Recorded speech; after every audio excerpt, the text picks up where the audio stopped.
Hello viewers, career coach 360 के इस video में आपका स्वागत है। मैं हूं सूर्यांश चौहान और आज डेट है 23 अप्रैल 2020। आज के इस वीडियो में हम जानेंगे कि आज के करंट अफेयर से कौन से सवाल बनाए जा सकते हैं और उनके सही जवाब क्या होंगे, और साथ ही साथ उनसे रिलेटेड फैक्ट्स भी जानेंगे। चलिए शुरू करते हैं पहले सवाल के साथ। हाल ही में व्हाइट हाउस अमेरिका में किसको आर्थिक सलाहकार नियुक्त किया गया है? तो इसका राइट आंसर है आपका डॉक्टर अपर्णा माथुर। अमेरिका के व्हाइट हाउस में नोएडा की डॉक्टर अपर्णा माथुर को बतौर आर्थिक सलाहकार परिषद में नियुक्त किया गया है। इस परिषद में शामिल होने वाली वह एकमात्र भारतीय हैं। अपर्णा वर्ष 2000 में बतौर स्कॉलर अमेरिका गई थी और वहां से उन्होंने अर्थशास्त्र में पीएचडी की डिग्री हासिल की। इसके बाद से वह अमेरिकन एंटरप्राइजेज इंस्टीट्यूट में थिंक टैंक के रूप में काम कर रही थी। अब उन्हें अमेरिका में कॉर्पोरेट टैक्स लैब को मजबूत करने की जिम्मेदारी सौंपी गई है। अगला सवाल देखते हैं। विश्व पृथ्वी दिवस कब मनाया जाता है? तो इसका राइट आंसर है आपका 22 अप्रैल। पृथ्वी दिवस का उद्देश्य पृथ्वी पर रहने वाले जीव जंतुओं, पेड़ पौधों को बचाने और दुनिया भर में पर्यावरण के प्रति लोगों में जागरूकता बढ़ाने के लिए हर वर्ष 22 अप्रैल को विश्व पृथ्वी दिवस मनाया जाता है। और इस वर्ष का विषय है आपका जलवायु प्रक्रिया। सिविल सेवा दिवस कब मनाया जाता है? इसका आपका सही उत्तर है 21 अप्रैल। इस दिवस का मुख्य उद्देश्य भारतीय प्रशासनिक सेवा, राज्य प्रशासनिक सेवा के सदस्यों द्वारा अपने आप को नागरिकों के लिए एक बार पुनः समर्पित और फिर से वचनबद्ध करना है। इस दिन अखिल भारतीय सेवा के पदाधिकारियों को उनके सर्वश्रेष्ठ सेवा के लिए पुरस्कृत किया जाता है। यह पुरस्कार उन्हें नागरिकों को उत्तम सेवा प्रदान करने के लिए दिया जाता है। हाल ही में राष्ट्रपति रामनाथ कोविंद का सचिव किसे नियुक्त किया गया है? कपिल देव त्रिपाठी, राजीव गर्ग, अनीता देसाई, अनुजा चौहान। तो आपका राइट आंसर है कपिल देव त्रिपाठी। कपिल देव त्रिपाठी असम मेघालय कैडर के 1980 बैच के आईएएस सेवानिवृत्त अधिकारी हैं। इस समय ये सार्वजनिक उद्यम चयन बोर्ड पीईएसबी के अध्यक्ष हैं। प्रधानमंत्री नरेंद्र मोदी की अध्यक्षता वाली कैबिनेट की नियुक्ति समिति ने संविदा आधार पर त्रिपाठी जी को राष्ट्रपति का सचिव नियुक्त किया गया है। अगला सवाल देखते हैं। देश का पहला कौन सा राज्य है जिसमें कोरोना वायरस के मामले नहीं हैं? गोवा, सिक्किम, मेघालय, कर्नाटक। जिसका आपका राइट आंसर है गोवा। गोवा के मुख्यमंत्री प्रमोद सावंत ने बताया कि राज्य में कोरोना संक्रमण के एक भी एक्टिव केस नहीं है। पहले से जो 7 लोग संक्रमित थे वे पूरी तरह से स्वस्थ होकर अपने घर जा चुके हैं। छोटे से राज्य गोवा ने कोरोना के खिलाफ जंग को जीत लिया है। गोवा कोरोना को मात देने वाला देश का पहला राज्य बन गया है और अब यहां एक भी मरीज नहीं है, परंतु अभी भी यहां लगातार लोगों का टेस्ट कराया जा रहा है। अगला सवाल देखते हैं। सड़क परिवहन मंत्रालय ने अपनी वेबसाइट पर ढाबों और ट्रक की मरम्मत की दुकानों की सूची के लिए किस लिंक की शुरुआत की है? White board, keyboard, dashboard, Swift board. तो आपका इसका राइट आंसर है डैशबोर्ड। डैशबोर्ड नामक लिंक अपने वेबसाइट पर इन्होंने डाली हुई है। अभी हाल ही में 20 अप्रैल से केंद्र सरकार द्वारा गाइडलाइन में कुछ राहत दी गई है। इसमें ट्रकों और सड़क किनारे ढाबों को भी राहत दी गई है। इसलिए परिवहन मंत्रालय ने इसका समाधान करने के लिए डैशबोर्ड लिंक की शुरुआत की है। इसका उद्देश्य कोविड-19 महामारी पर काबू पाने के लिए घोषित लॉकडाउन के मौजूदा चुनौतीपूर्ण समय में आवश्यक वस्तुओं की आपूर्ति के लिए ट्रक, कार्गो चालकों और क्लीनर्स को देश के विभिन्न स्थानों पर आवागमन के दौरान सहायता उपलब्ध कराना है। एक ट्रक में 3 व्यक्तियों को ही इन्होंने अलाउ किया है, 2 ड्राइवर और 1 क्लीनर। अगला सवाल देखते हैं। केंद्र सरकार ने स्थिति का आकलन करने और कोविड-19 की रोकथाम के लिए कितने अंतर मंत्रालयी टीमों का गठन किया है? तो इसका सही उत्तर क्या है? 6। केंद्र सरकार ने 6 अंतर मंत्रालयी केंद्रीय टीमों का गठन किया है और मध्य प्रदेश, महाराष्ट्र, राजस्थान और पश्चिम बंगाल को आवश्यक निर्देश जारी किए हैं।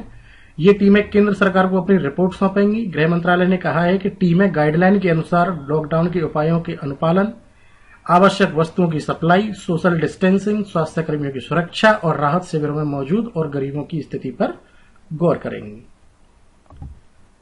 अगला सवाल आपका, जैव प्रौद्योगिकी विभाग डीबीटी ने कितने कंपनियों को चुना है जिन्हें कोविड-19 का टीका विकसित करने के लिए धन मुहैया कराएंगी? तो ये 3 कंपनियां हैं और ये कंपनियां कौन कौन सी हैं? Bharat biotech international limited, serum institute of India private limited और कैडिला हेल्थ केयर लिमिटेड। ये 3 कंपनियां हैं।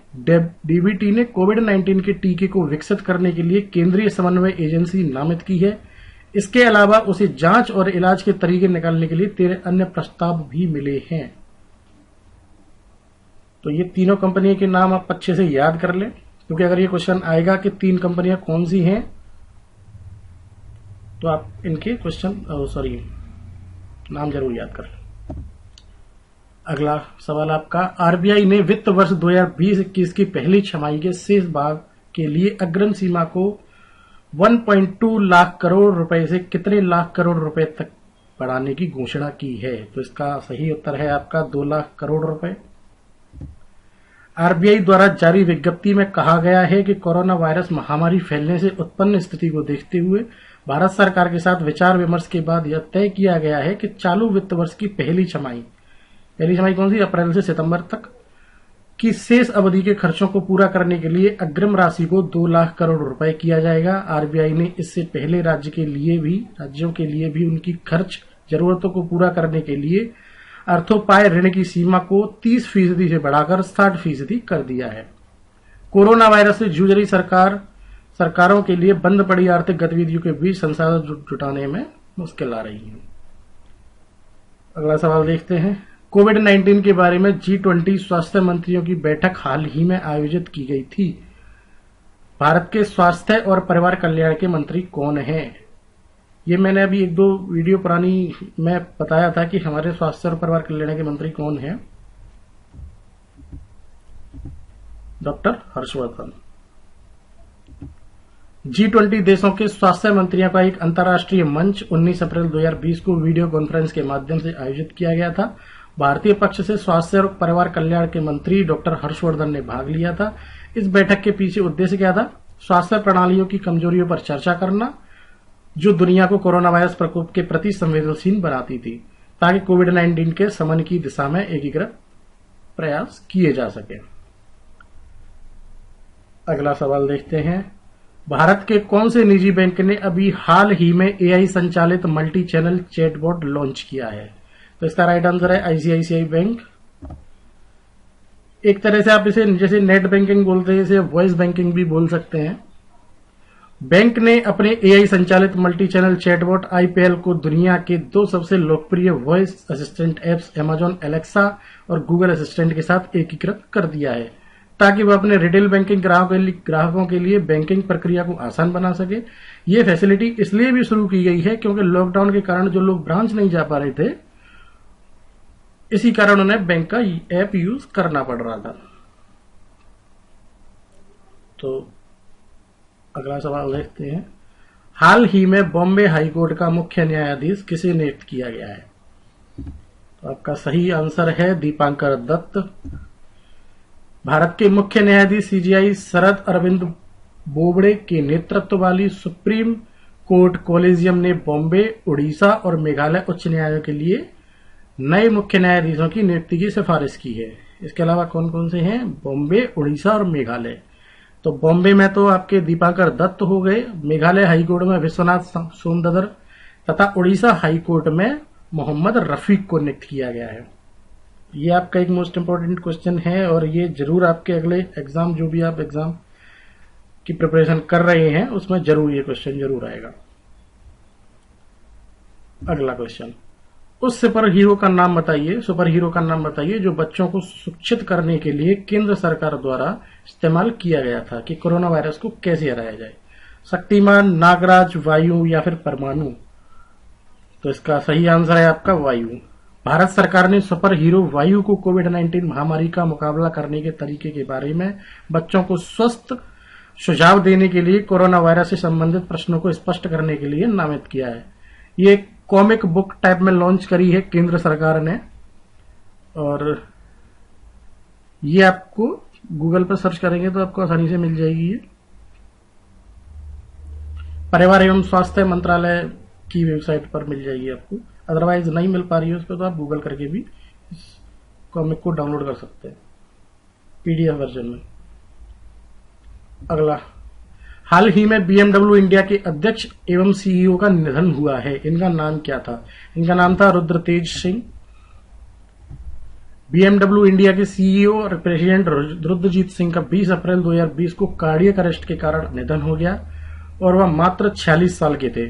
उन्होंने 1 अगस्त 2019 को ही BMW ग्रुप ज्वाइन किया था। BMW इंडिया से पहले वह भारत की सबसे पुरानी मोटरसाइकिल कंपनी रॉयल एनफील्ड में बतौर ग्लोबल प्रेसिडेंट काम कर चुके हैं।